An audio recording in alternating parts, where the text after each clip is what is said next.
In this episode of the Ben Greenfield Fitness Show, caffeine's effect on testosterone, meditation hacks, can kids eat more sugar than adults, how to fix plantar fasciitis, and much more. He's an expert in human performance and nutrition. Voted America's top personal trainer and one of the globe's most influential people in health and fitness. His show provides you with everything you need to optimize physical and mental performance. He is Ben Greenfield. Power, speed, mobility, balance. Whatever it is for you, that's the natural movement. Get out there. When you look at all the studies done, studies that have shown the greatest efficacy. All the information you need in one place, right here, right now, on the Ben Greenfield Fitness Podcast.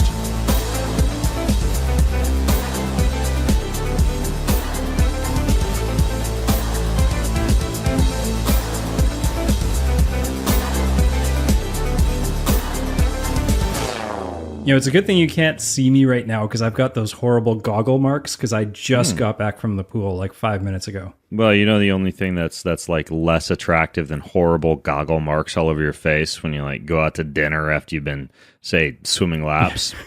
You look so wide awake and not ghoulish at all. Yeah, the only thing worse than that is the blue light blockers, aka the birth control for your head. That's also a pretty bad look. But both are a better look than me right now. I've got basically like chapped and peeling lips because who have you been kissing? Yeah, no, I got a massage. Okay, so here's why I got a massage the other night. And you know how when you're face down on the massage table, you're all congested when you flip over and they want to work on your thighs and your stomach or your neck or whatever, and you're laying there like, gosh, I wish I could actually breathe through my nose. Well, my massage therapist was diffusing this essential oil. It's like clove, and it's basically like that thieves essential oil, right? Clove, cinnamon, rosemary, whatever. All these, quote, hot, unquote, essential oils in terms of their effect on the body. And I thought, hey, that's a perfect decongestion. So I smeared some all over around kind of like my lips underneath my nose, and it started burning within like 10 minutes. And I kind of had that oh crap moment and woke up and my lips were burnt to a crisp. So first world problems, burning your lips off during a massage therapy session. That's definitely first world. News flashes.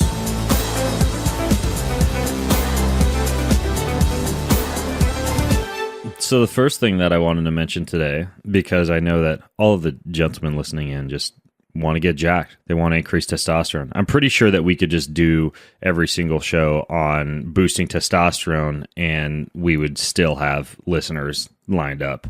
We might even have more, actually. Yeah, and then all of the women are sending their men to go listen to said testosterone episode. It's not a bad business model, actually. Maybe we should consider that. No, testosterone is very sexy. Every guy doesn't want to lose testosterone. That's why it's an ancient ancestral practice to have consumed the balls of living creatures. I'm pretty sure. And I know this because I've driven through Montana and I've seen the Rocky Mountain Oyster Festival. And I'm pretty sure that the logical way that ancestral man would have thought would have been, hey, my libido is failing. I should eat some balls. I'm pretty sure. Well, you know, the traditional way of castrating bulls is to like just sort of pinch off the sac and then bite it. Like bite the sac and tear the testes out with your teeth. Oh. So really, it's not that far off. See, with our Nigerian dwarf goats, we just tied rubber bands around their testicles. Yeah, apparently that's really not humane. Like the best way to do it is like really quick and just like rip it out with your teeth. I learned that from Mike Rowe, everybody. We just made a lot of people vegan. Anyways, though, you're welcome, people. If you don't want to eat balls, you can also drink coffee, because it turns out that in this latest study, there was a 70% increase in testosterone after the consumption of caffeinated gum versus a placebo gum. What they did was they measured the performance and the hormonal response, and this is important, to exercise, meaning when you exercise after having had dumped copious amounts of gum into your system, your testosterone goes up significantly. And there are two things that I should point out about this study, which I'll link to, by the way. All these studies, everything we talk about, I'll link to over at bengreenfieldfitness.com/380. That's bengreenfieldfitness.com/380. What I should mention is that, they used a pretty copious amount of caffeine. This caffeinated gum was 400 milligrams in I don't know if it was a stick or a cube or I don't know, gum drop. But ultimately, that's like 4 cups of coffee in gum. That's a lot. Well, at least 2. That's a lot of caffeine. And furthermore, even though testosterone went up, they also measured blood lactate. They measured, repeated sprints. They measured cognitive function. And it didn't appear that there was much of a significant effect on actual performance, even though testosterone went up. Although I'm sure that there must have been some benefit somewhere of the testosterone. I mean, even if it was the fact that that one less animal had to lose its gonads because caffeinated gum was available. That's pretty good benefit.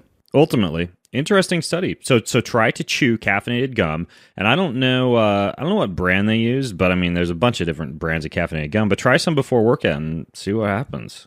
Now, I'm wondering, does it have to be gum? Because I was taking some like caffeine and L-theanine combo capsules for a while, like just as a way to sort of refocus myself in mid-afternoon. Would that work, or is it the chewing action? Is that the delivery? I've talked about this in some talks before about how chewing can increase blood flow to the brain, and they've actually shown an improvement in cognitive function from chewing. And then we also all know that in the same way that ancient man ate the balls of living creatures, that the Vikings used to chew on like leather straps, hence that advent of like people using like performance enhancing mouthpieces. So either way, it is possible that part of it is the clenching effect of chewing gum, except they did have a placebo gum group in which that did not happen. So throw that hypothesis out the window. So there we go. Chew some caffeinated gum before your workout. And here's another interesting one: glutathione. I'm personally kind of interested in glutathione because you can get these genetic tests, right, to find out which things that your body could or should be producing maybe isn't producing or doesn't have the proper genetic SNPs to produce enough of. And for me, one of those is the gene responsible for the production of something called SOD, or superoxide dismutase. What this means in a nutshell, and you can go get this tested at 23andMe or whatever, any of these genetic testing services, DNA Fit. There's a bunch of them, but you can determine this, and then for me, this means that I need to pay close attention to my levels of glutathione. And I think 4 or 5 podcast episodes ago, we did a pretty extensive deep dive into glutathione and all of the different ways that you could increase glutathione, from whey protein to liposomal glutathione to injectable glutathione. But what we didn't talk about was this study that just came out that investigated the antioxidant content of mushrooms. And this is the first time this has ever been studied. They found that mushrooms have very high amounts of something called ergothioneine, which is an important antioxidant. And then also, an even more important antioxidant, you guessed it, glutathione. Yeah. So the mushrooms in this, they tested 13 different species, but the 2 mushroom types that had the highest amount of glutathione, if you want to start to kind of include these in your diet as a potent antioxidant, and again, I noted this for myself just because I personally need more glutathione, were, you got any guesses, Brock? I would say those little guys, what the hell are they called? Oh, porcini. Porcini, yeah. Bing, bing, bing. That's like the most common mushroom, right? Porcini and yellow oysters. Very high in glutathione. Oh, yeah, those are the ones that are all sort of flat and grody looking. Yeah, which is kind of cool because mushrooms are a pretty decent source of vitamin D as well, especially if they've been exposed to sunlight. So, with their furry parts up. Yeah, another reason to add mushrooms to your diet. Oh, and speaking of sunlight, did you see this thing about sunlight? And what these researchers at University of Alberta did was they observed that a lack of sunlight actually makes your cells store more fat, with the idea being that the fat cells just beneath your skin, your subcutaneous fat, can shrink when it gets exposed to the blue light emitted by the sun. And the way this is supposed to work is that when the sun's blue light wavelengths, which is the form of light that you can see with your eye, penetrates the skin and reaches the fat cells beneath, the lipid droplets underneath the skin reduce in size and get released from the cells, so the cells don't store as much fat in people who have skin that gets exposed to the sun. Isn't that interesting? Yeah, I thought that was really cool, but they didn't explain where that fat went when it left the cell. Well, typically, if a lipid droplet is reduced in size, that typically means that, and this is probably why, to a certain extent, like infrared saunas can work for detoxification, is there is a lysing of the actual fat cell and a release of fatty acids into the bloodstream where they could, theoretically be burnt as energy. What I think is even more interesting about this is people are walking around, again, wearing these blue light blockers at parties or in the evening, watching movies or playing on their phone. And I think what's probably going to happen is a lot of people are going to get fat eyes. Yeah. It's a terrible scourge of humankind. In your eyes, yeah. We're going to have a whole generation of fat eyes. People who sleep really well, but they're going to have super fat eyes. So... yeah, there's that. It'll just look like those little aliens from all the movies from the 80s. Yeah. And then finally, bacterial doping and poop doping could be the next big thing, according to this article that appeared in Outside Magazine. And this one was pretty interesting. They interviewed this guy named Embriette Hyde, who manages the American Gut Project. And one of the things that they're doing over the American Gut Project sounds like that's something totally different. American Gut Project. What does it sound like? Well, the country's known for its obesity, right? Right. So oh yeah, you're thinking like, I don't get it. Going around poking people on their fat bellies or something. Yeah, you need to go to the Canadian Humor Project and work on your gut jokes. So, wow, it's funny stuff. Anyways, they're testing 150 samples of the microbiome of the poop from professional athletes and from amateur athletes, and they're finding some very interesting things. Like, we already know that things like the firmicide-bacteroid ratio can affect, let's say, your propensity for obesity, and that there are certain bacteria that are responsible for certain personality characteristics or the propensity to gain or not to gain weight. And when we look at actual athletes in sports performance, it turns out that there are specific bacteria responsible for whether or not you're going to be superhuman, shall we say. So one of the things that they found was this type of bacteria, and they wouldn't name it in the article. They wouldn't name it publicly, probably because they want to turn it into some probiotic supplement that they can sell for copious amounts of money to the Chinese Olympians.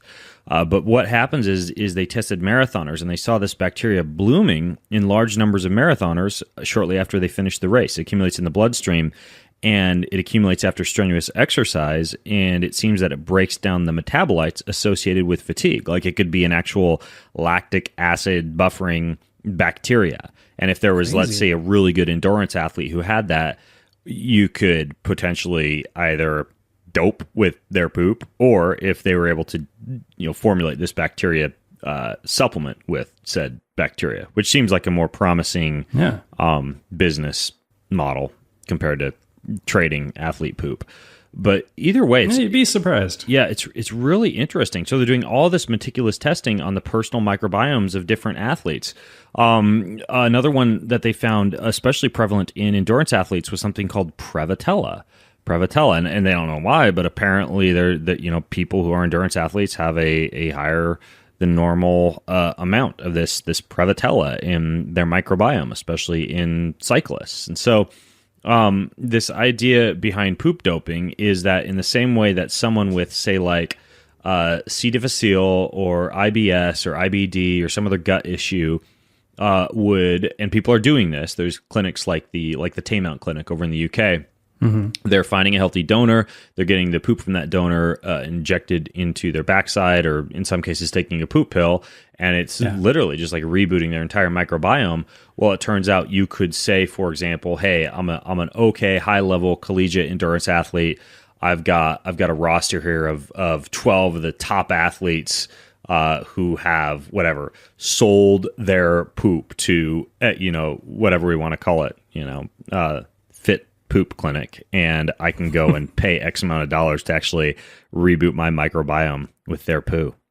I don't see anything going wrong with that scenario at all. I have a total new side business right now. I'm going to go to all the marathons, sneak into the porta potties that are in the elite little tent area, Right. steal the poop, and then I'll just sell it out of the back of a van somewhere just nearby. Yeah, I think that it also helps to concentrate a lot of that positive bacteria when they sit there and fester in the hot afternoon sun as the marathoners run by. Yeah, perfect business model. $1 million idea. News flashes.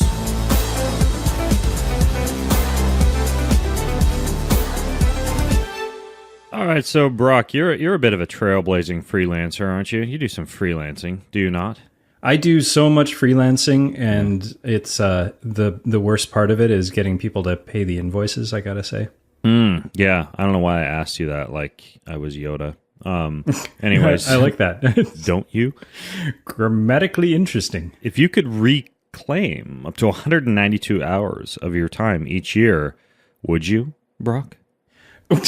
What kind of ridiculous question is that? Of course I would. It's a leading question is what it is. Because our friends at FreshBooks, they make this ridiculously easy to use cloud accounting software for freelancers. And they do everything. They invoice, they track expenses, they allow you to get paid online, and they literally just finished rebuilding it, like from the ground up. So what this is it's basically like everything you'd ever need, like a one-stop shop for freelancers. So they let you invoice, they let you track expenses, they let you get paid, and they've worked with like 5 million people to deal with their paperwork. How cool is that?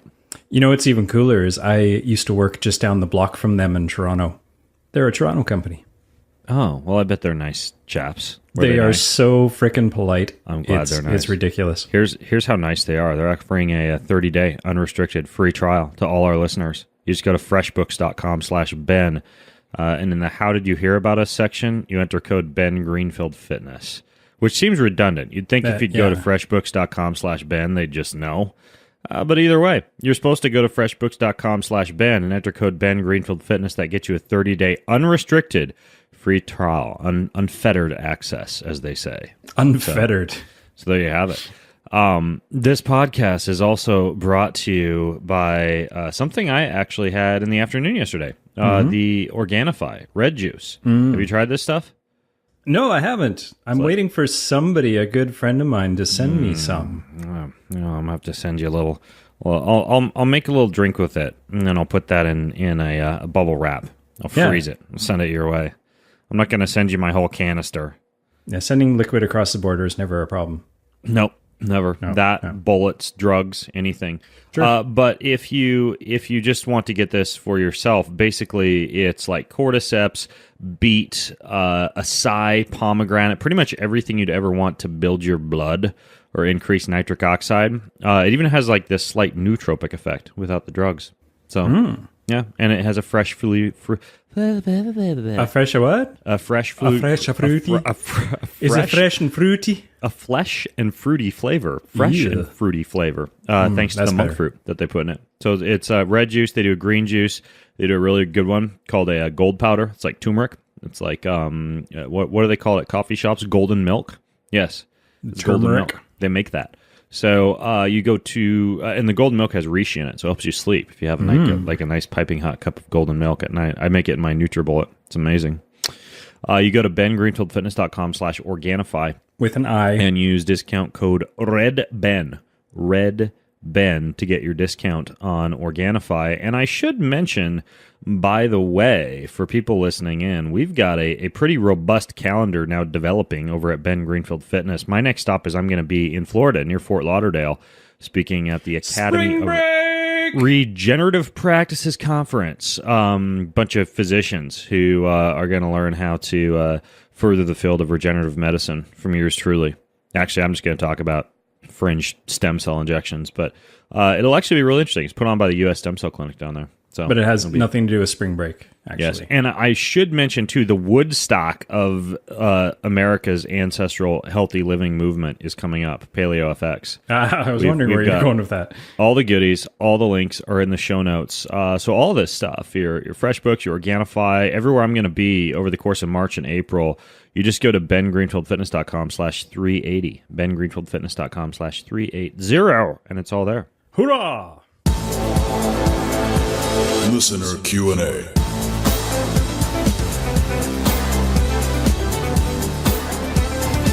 Hi, I'm wanting to stop my brain thinking, actually surrender my thoughts during meditation. I find my thoughts just impact me just way too much. And I'm wondering what music you would recommend for me to listen to attain a high state of consciousness. This is likely the biggest hurdle that most people, when they start meditation, need to get over. Is keeping that mind quiet. Let's just listen to this podcast because I'm injecting sublingual. Is that what it's called? Sublingual? Sublingual? We're slipping things under people's tongues. No, like what's the word? Subliminal. Subliminal. I was close with sublingual. Yeah, I just invented a new word. Sneaking it under your tongue while you're sleeping. No, subliminal messages are woven throughout this pod. You will focus. You will not lose focus, or you will die. We will place blue light blockers upon your head. The thing is that I'm pretty sure this is a natural state, this brain wandering thing, because about every week I take my little boys, my twin 9-year-old boys, into our sauna, into our big infrared sauna. They should sponsor this podcast because I said that. Our big clear light sanctuary infrared sauna. Get it now with 4 easy payments of the $29.99. What we'll do though is I'll set up a candle that they stare at, right? That's sitting there on the floor, that's flickering. I also have an hourglass that is a 15-minute hourglass, right? So you can watch the sand fall. And it's a quarter hourglass. What we practice on doing, yes, it's a quarter hourglass. What we practice doing is simply observing the flicker of the candle flame or observing the sand fall.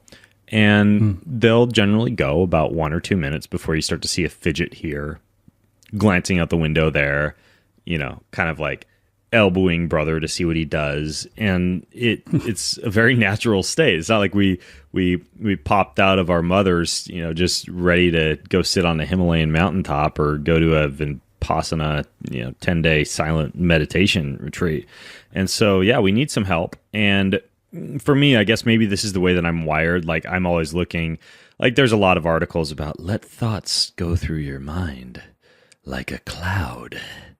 Or, do you like my voice, by the way? You're so soothing. So soothing. I just drifted off. Accept, and if the deep emotions persist, seek out the deep place from which they came. Like, a lot of that stuff is like, yeah, it kind of sort of works. And I've taken a transcendental meditation course, right, where we talk a lot about that. And I interviewed the guy who taught me on my TM, Philip Land, and we discussed a lot of this in that show. There's this idea behind transcendental meditation and kind of like how to focus as you have this mantra going through your head. But I like to get down to brass tacks and kind of dwell upon a few of the things that we can do from a biohacking standpoint, so to speak. So one thing that I would recommend is that you want to set up your environment in terms of the senses that are around you to be able to focus better. And for me, that's sound and aroma are 2 biggies, sound and aroma. So for sound, what I mean by that, and I'll link to some of the interviews and some of the resources that I have on this in the show notes, is certain hertz frequencies that are played can induce a sense of concentration and a sense of focus because they induce alpha brainwave production and decrease beta brainwave production. And they can also, some of them, depending on the hertz frequency of the music or the way that the instruments are tuned, also induce a theta brainwave frequency.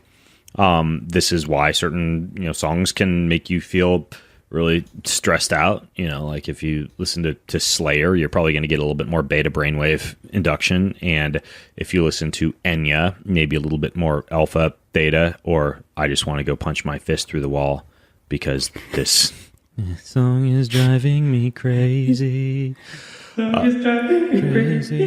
Anyways, though, so two of the tracks that I really like, there's a company called Love Tuner. I get flack for this sometimes, but I actually have this little teeny tiny flute, like the size of like the cap of a pen, and you blow into it, and it blows at a frequency of 528 hertz. It blows all right. Which, among all of us woo-woo hippies, is considered to be the hertz frequency that opens up your fourth chakra, like your heart, right? It makes you feel these intense emotions of love. And they have a whole 60-minute track that just plays like these nice tunes at 528 hertz. There's another guy named Michael Tyrell who has two different albums, and I've interviewed him twice. Yeah. Once each about each of these albums. One's called Whole Tones and one's called Life, Love, and Lullabies. What I do is I have those on my MP3 player, and I can also hook them up via the auxiliary cable in the sauna and play them on the surround sound speakers in the sauna, which you can get for 4 easy payments of $29.99. And anyways, though, I will play those tunes inside the sauna, and as soon as they come on, you get this deep sense of focus and calm and well-being. And you wet your pants. No, that's only at 666 hertz. Oh, that's the brown note. I think that's the evil. That's the mark of the beast. If you played at 666 hertz, horrible things happen. You get chapped lips. Anyways, though, so I would recommend that you pay attention to sound. And there are even apps such as, say, the Sleep Stream app. That's one that I really like. I actually will sleep with that app. My wife gets really jealous. But I sleep with that app quite frequently. She's a very understanding woman. Sometimes while I'm in bed with her, I actually have an app wife threesome. Kinky. Man, we're going to the gutter on this podcast. I am, at least. Totally. I totally did. I'm sorry about that, folks. Anyways, though, the thing with the Sleepstream app is like a DJ. So you can choose like pink noise, white noise, brown noise, purple noise. I made that one up. Pianos, binaural beats that induce focus, that induce concentration, that induce creativity. So that's one that I really like. And then there is another one called Brain FM. So these are like tunes that you can put into your ears. Brain FM is more sound based on artificial intelligence algorithms designed to induce creativity, focus, or sleep. And then the Sleepstream app is just like a whole bunch of different things. And you can actually layer. They're not like an app that you can't play both at the same time. You can play both at the same time. So you can even mess around and layer them if you wanted to. So I'll put some of my favorite sound resources in the show notes. But then the other thing that I mentioned was, do you remember, Brock? Aroma. That you mentioned? Aroma. Smell. Oh, yeah. Yeah. So some of just don't rub it on your lips. Yeah, some of the smells that have been shown to increase focus and concentration. One would be rosemary. So rosemary is a very good one. I like that. Vanilla, cinnamon, and peppermint. And you can get an essential oil diffuser, or you can just like carry around one of these little bottles and just like snort it, sniff it. Or if you go to my Instagram page, I actually have a little Instagram tutorial on how I make these aromatherapy diffusers for like pennies on the, no, not diffusers, they're inhalers, right? You get on Amazon, you go to Amazon, you get these little inhalers, and they have a little cotton wick, and you dip the cotton wick in the essential oil, and then you put the cotton wick in the little glass container that the inhaler comes along with, and you can sniff your essential oils. So anyways, though, any of these things like vanilla, peppermint, rosemary, cinnamon, those would be like the big four. I recommend those for assisting with focus and with not getting too distracted. You'd be surprised that like when you get the right music and you get the right smells, how much that can improve concentration. So a couple of other things I would recommend. First of all, if you do want to get into the woo-woo, there's one pretty decent article online about 3 ways to increase focus. And it kind of talks about things I haven't seen people talk about before, like to silently ask yourself a really big question before you meditate. So you actually have a goal that you're trying to get out of that meditation. It's like for me, one of the first things that I write in my journal when I get up is what truth did I discover in this morning's reading, right? In this Christian gratitude journal that I use every morning, because it allows me to read with some amount of cognizance, or at least more cognizance about what I'm reading, versus just like, picking eye boogers out of my eyes and trying to squint and figure out what it is that I'm staring at as I try to wake up. So same thing before you meditate, right? You'd want to silently ask yourself what you're actually trying to achieve. And then a couple other recommendations they have in that one is consider the idea that you're connected to the divine, which I think is interesting. And they kind of get into that in the article about how you're, how you're like part of the vastness of the universe. And I'm not totally like a Taoist oneness of everything type of person, but at the same time, this idea that you really are doing something extremely divine and spiritual is a cool way to go into a meditation session and then marinate in the ideas. So, basically, figuring out what big ideas you're kind of pursuing, so to speak, during that meditation, then marinating in those ideas, just basically, instead of letting the thoughts come and go like clouds, actually embracing the thoughts and kind of like, not analyzing them, but letting them kind of fill your head, like welcoming them rather than feeling like you have to banish them. So, we're getting kind of woo-woo, but those are a few things that I'd recommend when it comes to... Well, when we're talking about meditation to begin with, I think getting a little woo-woo is kind of a given. So sorry, people. I know a lot of people don't like it when we use that word, so we'll try not to use it that much anymore. What, meditation? And then, honestly, like when you look at books like Stealing Fire by Stephen Kotler and Jamie Will, where they talk about how, things like microdosing with shrooms enhances spirituality and the spiritual experience, there's something to a lot of that. And... one of my go-tos for a day where I need more focus and more concentration is not mushrooms, even though I will use those on occasion. LSD. Microdosing with LSD can also work. But let's say you don't want to go spend cryptocurrency and do illegal things. There's one supplement, and full disclosure, I support this supplement. I'm like an affiliate for them, but it's called Qualia. I also call it the God Pill, and it's got some things in there that I've found really, really help me with concentration and with focus, and specifically with not having like the monkey mind that jumps around from task to task. Like I can just like hone in and focus and just like write for 2 hours without getting distracted, or focus on accomplishing one, like what I would call deep work or deep concentration. And some of the things in there make sense when it comes to inducing this effect, like lithium orotate, right? Lithium orotate is it's a neurochemical, and it crosses the blood-brain barrier and can have a pretty profound effect on your ability to be able to control like ADD and ADHD like symptoms. It's got choline in it, which acts basically on both the peripheral and the central nervous system as a choline donor to allow for a little bit more of like a stable thought pattern. There are nootropics in there like huperzine and vinpocetine and theobromine and kind of a variety of things that play a variety of roles, in terms of cerebral perfusion and neuroendocrine regulation, but also just the ability to be able to concentrate and focus. So I wrote a big article on this Qualia stuff, this stuff I call the God Pill stuff. So, if you wanted a supplement, we all know that you can just pop a pill and become a better meditator. So, of course. So there's that too. I'm looking at investing in either a biomat or the Normatec. I usually run 3 to 4 days a week, and I'm prepping for a 15-mile race. Didn't know how much anti-inflammatory effects the biomat would have versus the Normatec. I've used the Normatec before. I've never been exposed to a biomat. Thoughts from you, please? It was kind of funny because are you familiar with Men's Health Films, Brock? I'm not. They do like short films where they'll go and do like a day in the life of Rich Froning or day in the life of Laird Hamilton. And they decided yesterday to do a day in the life of Ben Greenfield. So they had their film crew show up at my house. And wait, did you know they were coming, or did I they did know? surprise No, you? yeah, surprise. Surprise! Is it a singing telegram? No, we're gonna follow you around the house all day with a video camera. Trust me, it'll be fun.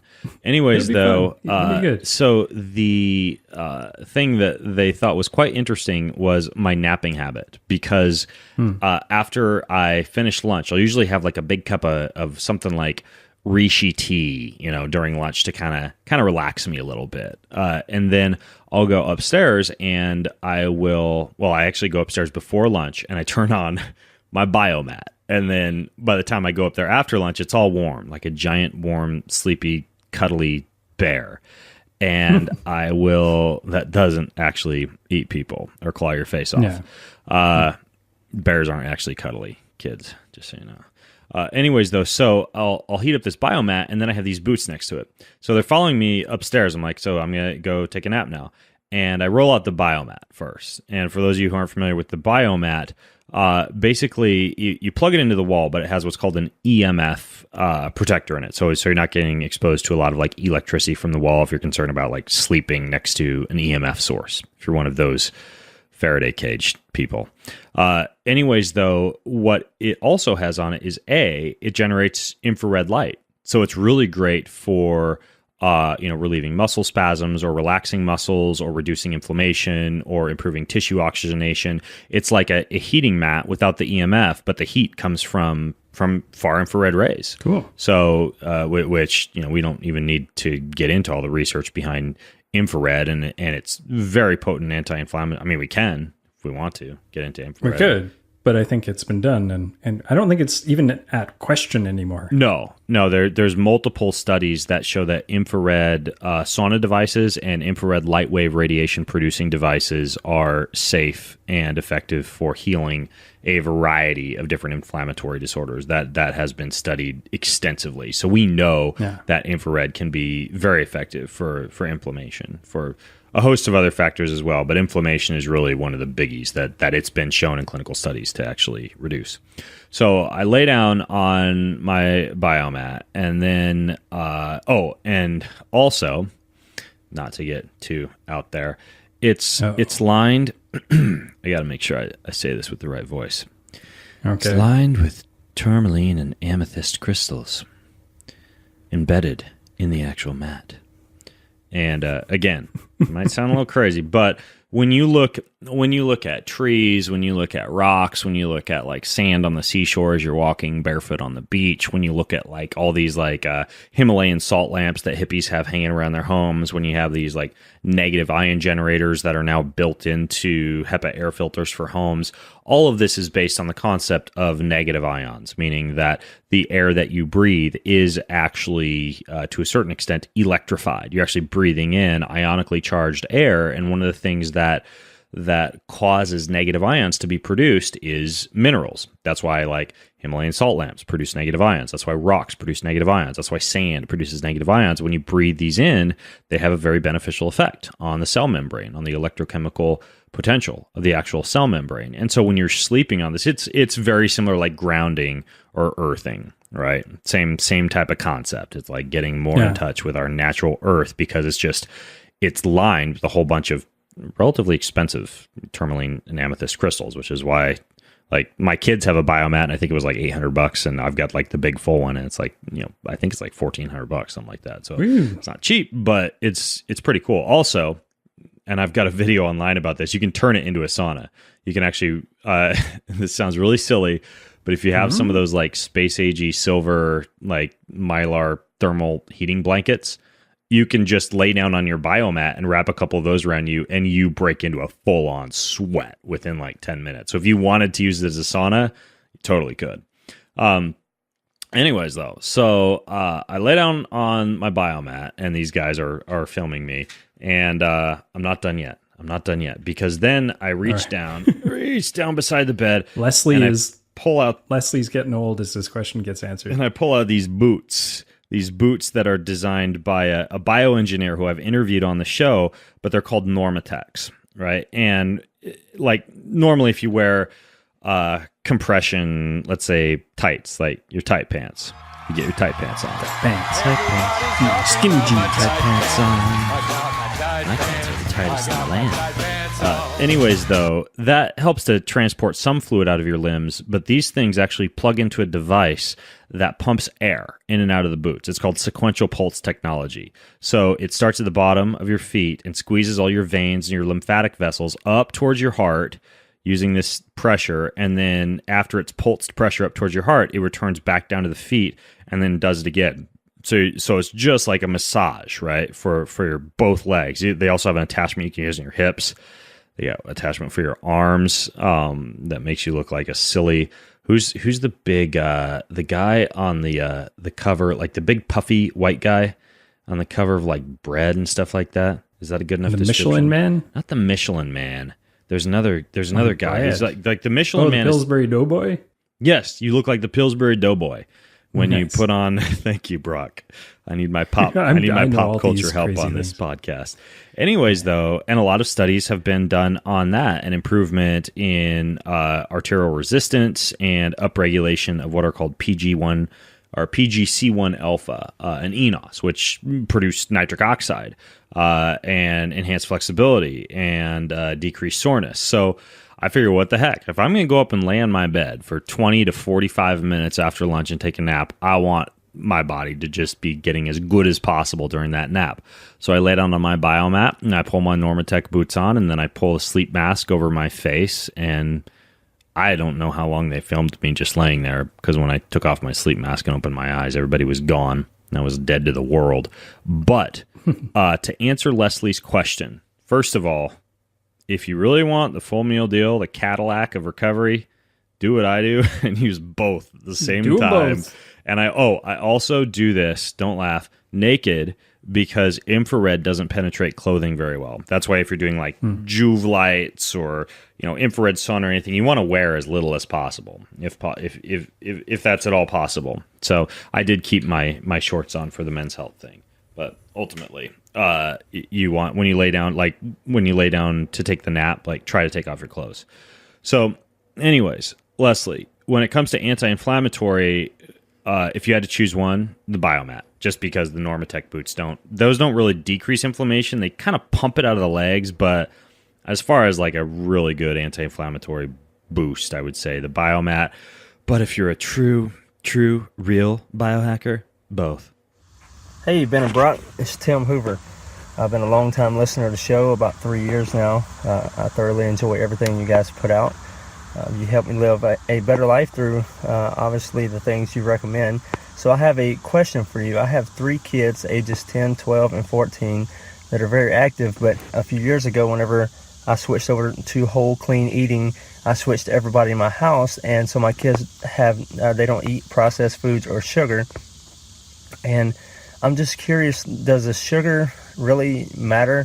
How much sugar is okay for kids? And should I be letting them eat some processed food or some snacks, as high energy as they are? Would they burn it off? Or am I doing things right or wrong? Because my kids seem to be shorter than the other kids, and it could be genetics. I don't know. I'm just wanting to make sure that I'm feeding my kids properly and helping them grow to be the best little superhumans they can be. Thanks, guys. Brock, how much sugar do your children eat? Not very much, because I don't have any. They don't exist. Children. They don't exist. Yeah. That's the way to do it. Then you just don't need to worry about these things at all. Well, the fact is that in our day and age, normally I would say what I kind of get into in my book, Beyond Training. That kids are not just little adults, and kids, and especially growing kids who might also be strenuously exercising or at least relatively physically active, which is what I would assume the majority of the children who belong to listeners of this podcast would be. They're not little adults. They've got a lot of different defining physiological characteristics that make them different than the older population.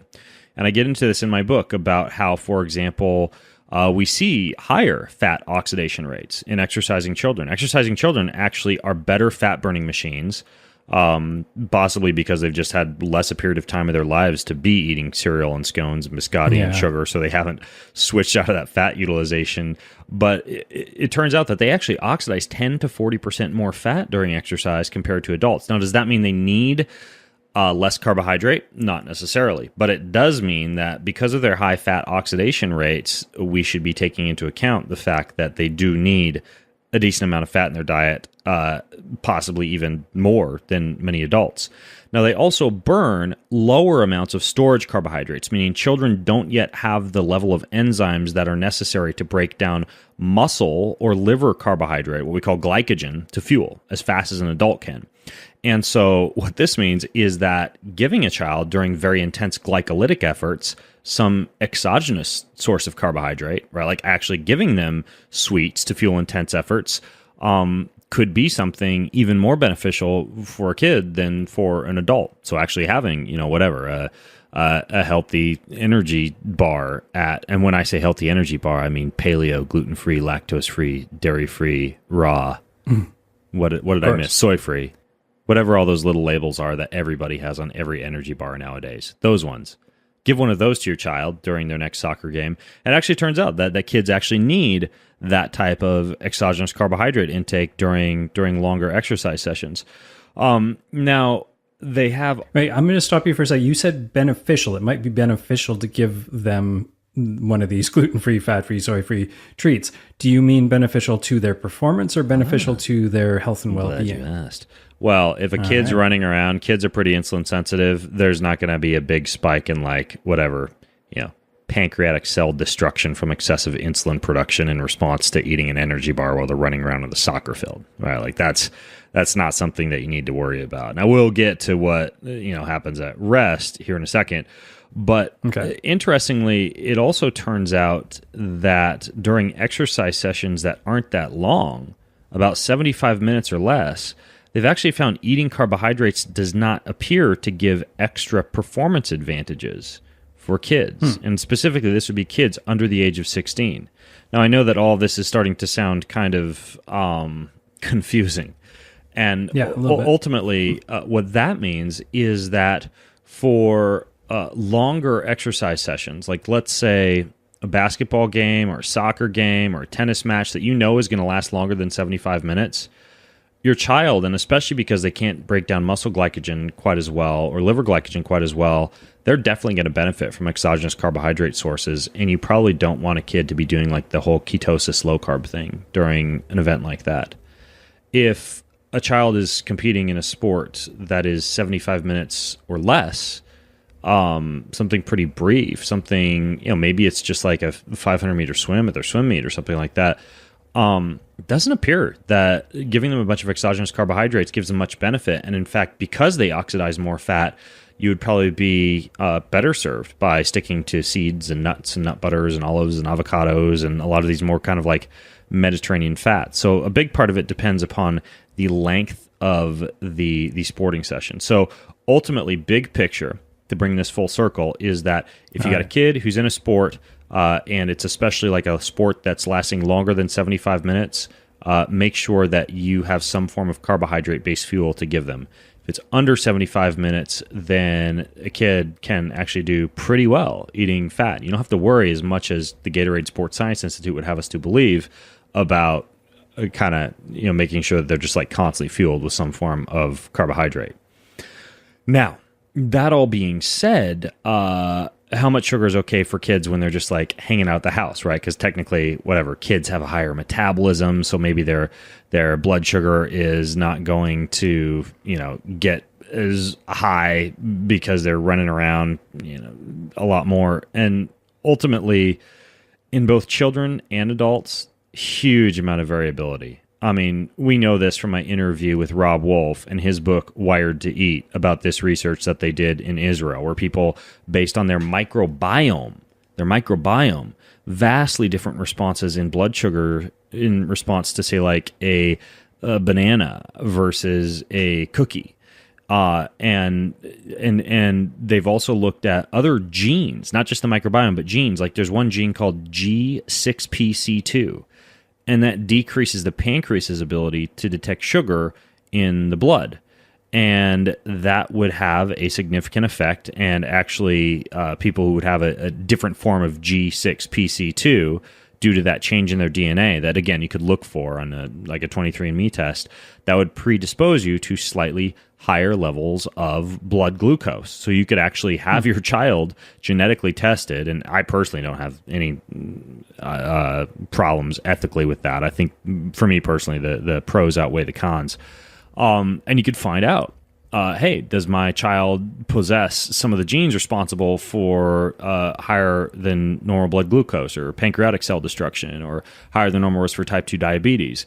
You could also just basically, I know this sounds like biohacking your kid, but you could get a blood glucose monitor and just for like a week on your kid's typical diet, monitor their blood glucose and scar them for life because daddy is chasing them around with a needle to the end of their fingertip. ultimately, we're now coming out with some pretty cool infrared technology that could give you a decent idea of blood sugar levels. But ultimately, what I'm saying is we live in an era where you could quantify DNA and you can quantify microbiome and you can do like a blood glucose analysis and see what's going on with your kids' blood sugar levels. Do kids have higher metabolisms than adults? In most cases, yes. Are they running around a lot more? In many cases, yes, as well. And so it's am I asking myself a lot of questions on this podcast so that I can respond to them? Sure are. What kind of questions are those called? Not a leading question. Why am I blanking on this? When you ask a question, but you know the answer, it's not a leading question. Not rhetorical. Yes, a rhetorical question. I think it's a rhetorical. No, rhetorical requires no answer at all. It's just to make a point. Yeah, and that's what I'm doing, right? I'm asking these questions in order to create a dramatic effect on this podcast. So, what do I do with my kids?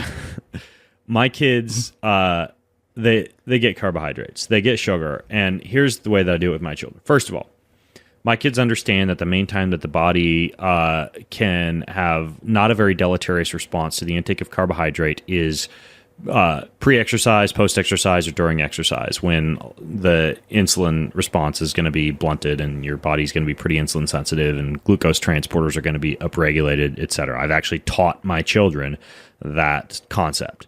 And so they will, a lot of times, when they get a sucker from Wells Fargo, when we go to the bank, or when they get when they go to like Awana's on Tuesday nights and they get new candy, like they'll actually save that. Like they'll bring it to school sometimes and down it before PE. They'll take it before or after jiu-jitsu. When I say take it, I make it sound like medicine. They'll consume it like Cookie Monster in the backseat of the car on the way home from jiu-jitsu. But they realize there's a time and a place when carbohydrates can be less damaging. In addition to that, I don't do with them as I do with myself when it comes to restricting carbohydrates completely until the end of the day. And that is because of children's rapidly growing bodies, the need for extra glucans for joints, the need for a little bit of extra glucose to go around from their rapidly elevated metabolisms. I mean, a typical day for my kids, out the door to school, running around at school, PE, recess, coming home, piano, jiu-jitsu, running around, chasing each other with Nerf guns, eating dinner, running around more, hanging from the yoga trapeze. I mean, they're honestly more active than I am in many situations. And so, for example, they'll come home from school and they'll grab like a brown rice cake and they'll put some raw honey and almond butter on that. Or they'll blackstrap molasses is another very nutrient-rich sweetener that we use. Organic maple syrup, right? If they're making themselves. So now they're cutting their pancakes and their waffles that they make in the morning with a scoop of protein, which is a great strategy, but they're also using an organic maple syrup, right? A little bit more nutrient-dense than just, say something more sugary, less nutrient corn dense, syrup, like an artificial maple syrup. Dates and figs, they do a lot of cooking with those. So ultimately, and when I say cooking with those, I mean they actually have a cooking podcast and they actually make like cakes and sweets and things like that. And they'll use dates, figs, they really do. blackstrap molasses, raw honey, organic maple syrup, like a lot of these nutrient dense sweeteners. So I don't ban them from doing that, but I encourage them to do it when they're more physically active. They don't really have that kind of stuff when we're on like a long car ride, right? Like it's more like avocados and carrot sticks and things that aren't going to spike their blood glucose. So full circle. I know I just went through a lot, but here's the idea. Yeah, I had no idea you were going to like this question so much. You're totally lighting up on this one. I want to write a book about kids someday, just about kids and how they work, how to make them, how to raise them, because I'm so wise. I have twin 9-year-olds. Obviously, I've cracked the code on successful children, obviously, because they're 9 and they're not dead. Anyways, though, so full circle. Long workouts exceeding 75 minutes, make sure that your child has good, healthy carbohydrates on hand. Under 75 minutes, don't worry about it as much as all the other parents seem to be doing. At rest, long car rides, long plane rides, etc., do to your kids the same as you should do with yourself. Higher fat intake, moderate protein, low carbohydrate. Normal day when your kids are running around, being super active, don't shun carbohydrates, don't shun sugar.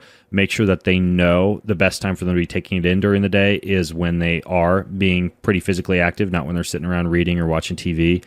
but use nutrient-dense sugar sources, have them around, teach your kids the concept of nutrient density.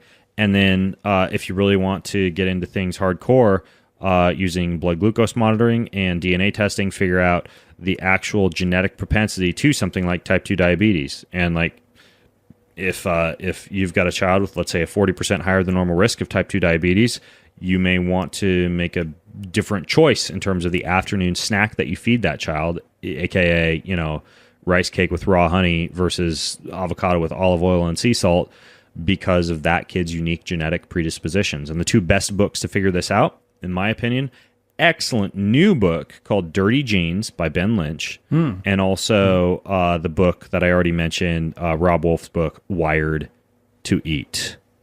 Oh, and by the way, because my kids are twins and they were born at 4.5 pounds each, and twins are just technically a little bit smaller than other kids, they're also freaking like their mom, like super skinny, high metabolism, run around all the time. I don't think the fact that they're small is going to make that big of a difference, aside from in terms of macronutrients, just, overall calories, maybe a little bit less, but all the rules I just outlined apply. It's just that, big old whatever Bruce down the street who's kicking the pants off of the child growth chart may have a whole avocado, whereas your paltry, small, feeble little child only gets 3/4 of an avocado. Poor kid. Hey, Ben. It's Glenn here from Saskatchewan, Canada. I have a question for you today about plantar fasciitis. I used to be a pretty avid long-distance runner. I run about a half marathon 5 or 6 days a week. Never had any problems with my feet or anything like that. Then what happened was about 4 years ago, I switched from a very active career to a desk job. And when I did that, I gained about 20 pounds. And as soon as that happened, I got plantar fasciitis almost within, like the first month. And since then, I have not been able to get rid of it. I've completely stopped running at this point. I haven't run for ages, for years. I'm able to go to the gym still, and I wear these padded shoes that have a ton of padding in them just to try to protect my feet. But even that, the plantar fascia gets super inflamed and tight every single time I do anything. Even if I just go for a walk around the block, I'll get, pretty extreme pain in my heel and even up into my ankle. Just wondering if you have any advice for how to get rid of, a case of plantar fasciitis like this that's been sticking around for quite some time. Cheers. Brock, you've been dealing with this a little bit, yeah? I have, but I was under the impression that it wasn't fasciitis anymore. They didn't call it that. It was a fasciopathy. Oh, fasciopathy. That's the new way to refer to this injury. Yeah, interesting. I actually did not know. Because it's not an inflammation. Fasciopathy. So it's a pathological fasciopathy. What's supposed to be the difference between fasciopathy and fasciitis? Semantics. Yeah. Because, no, it's apparently because it's not a true inflammation. Like, itis refers to something being inflamed, but it's not necessarily that your plantar fascia is inflamed. It's that it's aggravated. Yeah, I was under the impression that, like, a pathy, right, like a pathological condition was something that, like, is manifesting itself in some kind of, like a pathy describes the actual pain. Like, I have, plantar fasciopathy, which means that not only do you have inflammation, like it covers that, but also you have pain, you have limited range of motion, like it's a pathological condition versus just, say, like plantar fasciitis, which might be inflammation of the plantar fascia that's, non-symptomatic or asymptomatic. I don't know. Yeah. I actually tried to ask I have a really smart chiropractor that I go to see quite often. I tried to ask him the difference, and he, when I said it was plantar fasciopathy, he actually sort of waved his hand dismissively in my face and shook his head. Impossible. And he didn't. Impossible. He did not want to discuss that. So apparently it's not a big deal. He probably just wanted to adjust T5 and T6. That's the answer to everything in a chiropractor's office.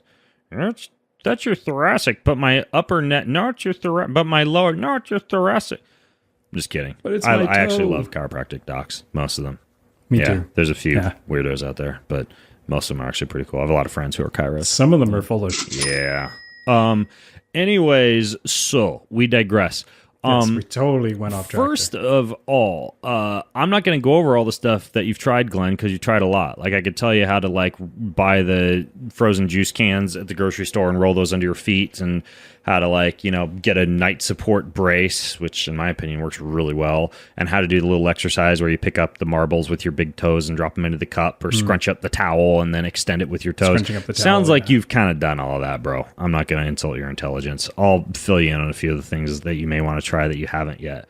First of all, one of the things that you could do is just break up the tissue. And there's some pretty interesting studies on the ability of something called pulsed electromagnetic field therapy to kind of act similar to almost ultrasound in terms of not just increasing the uptake of oxygen into pathological, see what I did there, tissue areas that are inflamed, but also to do things like induce heat shock proteins to reduce some tissue damage, to increase ATP production. It stimulates what's called myosin phosphorylation, and the actual hertz frequency. There's one device that I like because it's small and would fit almost perfectly underneath your heel. It's called a flex pulse. And that one has a setting where it goes back and forth between 10 hertz and 100 hertz. That would be a pretty good one to consider using on the foot. So if you haven't used PEMF yet, definitely look into PEMF. Another one, and I had this done on my psoas, and Gabby Reese down in Kauai. Did you say your sore ass? Yeah, my sore ass. Gabby Reese down in Kauai hooked me up with this girl named Angie down there, Angie Mueller, I forget her website's name, you could probably look her up, in Kauai, and she did dry needling on me. And dry needling is something that actually has been looked at for inflammation of the plantar fascia. And if you don't know what this is, it's an actual, just like it sounds like, it's like a long-ass needle that's so small that it doesn't really hit the nerves too much, but you definitely feel like a slightly uncomfortable amount of pressure from it. But they kind of put it into specific areas to reduce inflammation and to reduce pain. Like a treatment on your plantar fascia would take like maybe 15 minutes. And they've shown that this can actually, I mean, it's essentially just repeated puncturing of your tissue with an empty hypodermic needle, that can have a really effective effect, a really effective effect on the plantar fascia. And actually, they combine that in one study with ultrasound guided steroid injections. Which this is like similar to what I did with stem cells, where they went into my hip and they used ultrasound digital thermography to identify the areas, and then they put the needle exactly where the area is. They can do that same thing with your plantar fascia. They could do that with in this study they use steroids, but you could probably try it with prolotherapy, with PRP, with stem cells, any of those. But you'd want an ultrasound guided injection, so you put it exactly where it needs to go. But this is another thing that you could look into, would be dry needling, preferably with some kind of a thermography to image it. Similar to PEMF, there's also this thing called extracorporeal shockwave therapy. Same thing I did to my down at Gaineswave. You could probably have them do in your foot at the same time if you wanted to. You probably don't want to, though. And it's high intensity acoustic sound wave therapy that breaks open old blood vessels and builds new blood vessels, and you can use that on plantar fascia. And this is another one that they've studied and that they've used and they found efficacy for. A little bit more expensive. I mean, you're looking at $500 up to $3,000 for shockwave therapy, and sometimes 2 or 3 treatments of that. But you know, if it's just like a bane in your side and you can't walk, I mean, it's something you could look into. It's not that expensive here anyway in Canada. Like I paid $65 for my physiotherapy appointment, and they just did that because they thought that was what I needed. But you've also been paying taxes out the ass since you were 18 years old. And sorry, I wasn't trying to compare our medical system to the American medical system. I'm just saying it's not. I don't think you have to pay the $500. Oh, you've paid for it. Someone is paying for it. You want to have this debate right now? We could throw down now. No, that's not what I meant to start. Says nobody wants to hear Ben, that. who basically wants to privatize healthcare completely. Anyways, that's just me. I digress. So I've not only lost several podcast listeners, but also created vegans out of the ones who don't want to think about tying rubber bands around animals' testicles. We're on a roll. Okay, 2 other things I would look into. First of all, you can order these peptides to your house for like pennies on the dollar. Two, and very few studies behind these. This is more of like a go to the bro science bodybuilding forums, and a lot of people have used it for this. And I've written articles on this. They're called peptides, and they can repair tendon, they can repair muscle. Actually, it's like a poor man's prolotherapy or a poor man's PRP or a poor man's stem cell. BPC 157 and TB 500. Those sound like robots out of Star Wars, but they're actual peptides that you can inject into a joint. So those two I would consider too. And the problem is there's not a lot of loose skin to inject those subcutaneously around the plantar fascia. But if you get them even close to the area of pain and you've got some skin to pinch, you can get them subcutaneously up around in there. And go hopefully you've got a fat heel there, Glenn. Well, as long as your heel isn't getting exposed to the sunshine, it probably is fat. We know that based on today's news flash. And then finally, there is this study about high-load strength training improving outcome in patients with plantar fasciitis. And in this study, they actually had these people doing heel raises with a towel underneath the toes. It's essentially almost like a eccentric, same thing that they did with Achilles tendonitis back in the day. You know, ironically enough, it appears that loading the Achilles and doing like eccentric light muscle tearing on it actually helped to realign a lot of those fibers. The same thing. In this study, they actually did high load strength training and high load, essentially like it's like an eccentric. It would be eccentric plantar flexion in these patients with plantar fasciitis. And they did this every other day, right? So about 48 hours for recovery, and actually found that to have a pretty decent effect as well. So that's actually what's working the best for me on my plantar fasciitis. As soon as I introduced that, I did a series of about 3 weeks of doing it every single day, and it just pissed off my plantar fascia, like made it worse. But now I've backed off to every second day, and it's almost like magic. Like I barely have a slight ache in there now. Well, really if that doesn't wind up working, you could diffuse essential oils down by your foot, like vanilla, peppermint, and you could play them heart chakra lullabies, and it would probably heal up the pain. Oh yeah, and they probably have a double-blind clinical study about that. I practice gratitude too. It's really good. I'm so grateful to my heel. All right, before we offend people, let's give something away, shall we? All right, so this is the part of the show where if you email gear@greenfieldfitnesssystems.com, that's gear, GEAR, @greenfieldfitnesssystems.com, and you let us know your t-shirt size, and we read your review. There's a lot of hoops to jump through. We read your review. There's a lot of, but you go leave a review, we read it here on the show, and if you hear it read and you email us with your t-shirt size, we send you free shit. Okay, that's what I'm trying to say. Beep. So, this one's called Getting Reacquainted with Biology. 5-star review by Scooter Jones. Scooter Jones. I love that. I hope his name this really is Scooter. His name, Scooter. All right, take it away, Brock. All right. It goes like this. Ben presents information as a trained expert, although he's a total a-hole. Oh, no, wait, that's not what it says. Sorry. Ben presents information. You woke up on the funny side of bed this morning. As a trained expert, but with the open mind of a perpetual student. It's actually a really nice compliment there. You're a perpetual student, Ben. Just didn't graduate ever. There's no graduation ceremony for you.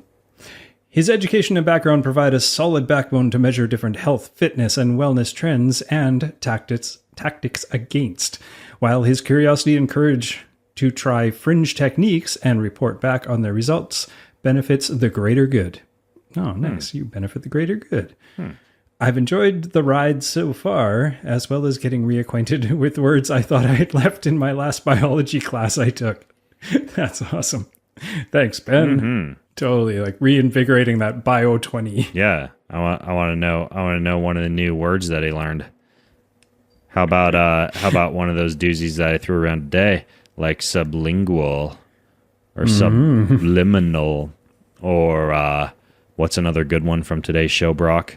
There was that last one, hypothetical, as in a hypothetical question. Hey, Brock, is this podcast over? Yeah. Should we probably go? Yeah. Did I enjoy talking to you? Yeah, probably. That's just call and response now. Yeah. That's not even... All right. Later, dude. Are we done? You've been listening to the Ben Greenfield Fitness Podcast. Go to bengreenfieldfitness.com for even more cutting-edge fitness and performance advice.